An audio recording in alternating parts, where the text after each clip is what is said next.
ministry were in fact complete, and consequently in the chapter concerning Squadron Leader Pattle, gave him credit for 34 confirmed victories, which placed him second in the list of top-scoring Royal Air Force pilots, immediately below that great Spitfire pilot group captain, now Air Vice Marshal J.E. Johnny Johnson, DSO DFC. It was only much later, when I met and talked to ex-members of 80 and 33 squadrons, that I realized how much I, and I have no doubt many others too, had underestimated the efforts of this incredible South African fighter pilot, who should perhaps be recognized as the outstanding Allied fighter pilot of the Second World War. When one remembers that these victories were scored in less than 9 months of active warfare, almost half of them whilst flying in an obsolete biplane fighter, the Gloucester Gladiator, only then can one realize the greatness of this magnificent achievement and wonder why this courageous, skillful, and devoted airman was only awarded a Distinguished Flying Cross and Bar, whilst pilots of far less distinction on the home front received decorations galore. Perhaps if Squadron Leader Pattle had lived to come back to the United Kingdom, he would have been given some of the recognition which he deserved. I am convinced that, had he lived, his name would have become as well known as Bader, Milan, or Cunningham. So many pilots showed great courage, but lacked discretion. It was only a matter of time before they fell by the wayside, unless luck remained on their side. Squadron Leader Pattle was a tactician who regularly outmaneuvered his opponents in clearly thought-out, well-planned moves, taking into account the elements of height, surprise, and cloud cover, and the advantages of his own aircraft when compared with the aircraft being flown by the enemy. He was far too sensitive and imaginative ever to be reckless in the air. Always he drummed into his fellow flyers the fact that they should temper dash with discretion, and constantly he told them that air fighting was as safe as crossing the street, providing one thought ahead, thought quickly, and did not take any unnecessary risks.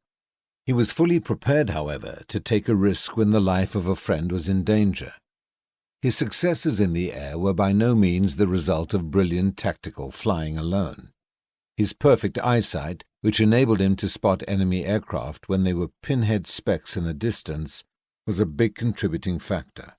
Never once was he surprised in the air.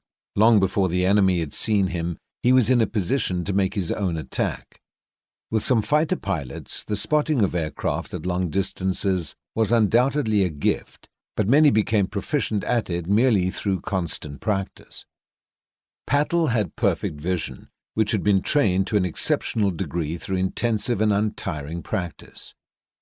Perhaps Pattle's greatest attribute, however, was his ability to shoot accurately. The way he used to send heavy Italian bombers hurtling earthwards in flames with merely 2 short bursts from his guns was uncanny.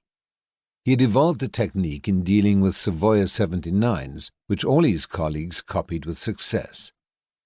Attacking from the rear, he would fire a half-second burst at the tank situated between the fuselage and the port engine. Then he would formate a line astern with a bomber for about 10 seconds to give the petrol time to leak out. Another brief burst with his guns into the petrol vapor, and down would go the aircraft in flames. On the ground, he was a quiet, calm, and reflective man of integrity and great conscientiousness, devoted to the task of defeating the enemy. He set himself high standards, and through his own efficiency and example commanded the respect of everyone. All the members of his squadron admired him and trusted his judgment implicitly. As the new young commanding officer of a very tired squadron, battling against great odds, fighting against a falling off in morale, he was superb. At this pressing time, when he was called upon to carry such a tremendous burden of responsibility on his young shoulders, when the great pressure from the enemy would have made the stoutest heart feel fear, Squadron Leader Pattle provided that lively spark which gave everyone all the confidence they needed to face the terrific opposition which just continued day after day. A tired and sick man, he defied the orders of his medical officer and the protests of his adjutant in order to lead his tiny battle-scarred unit to take on an armada of Luftwaffe fighters and bombers, and in the end he made the supreme sacrifice.